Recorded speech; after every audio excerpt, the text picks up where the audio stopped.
क्या आपने कभी सोचा है इंसान की सेवा ही भगवान की सेवा कैसे बन सकती है?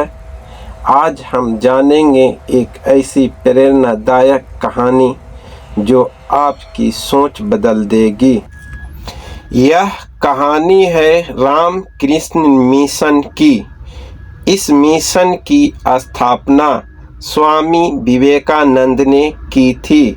उन्होंने यह संस्था अपने गुरु स्वामी रामकृष्ण परमहंस के नाम पर बनाई।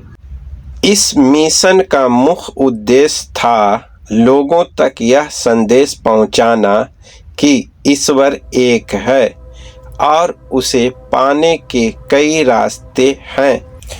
स्वामी विवेकानंद ने एक बहुत बड़ा संदेश दिया, मानव सेवा ही ईश्वर सेवा है, क्योंकि हर इंसान के अंदर ही भगवान का वास होता है। स्वामी विवेकानंद देवांता दर्शन के समर्थक थे। उन्होंने इसे तर्क संगत और आधुनिक रूप में समझाया। उनका मानना था कि जीवन में कर्म करना सबसे जरूरी है। उन्होंने समाज की बुराइयों पर खुलकर आवाज उठाई, अंधविश्वास, कर्मकांड और जड़ता को समाज के पतन का कारण बताया।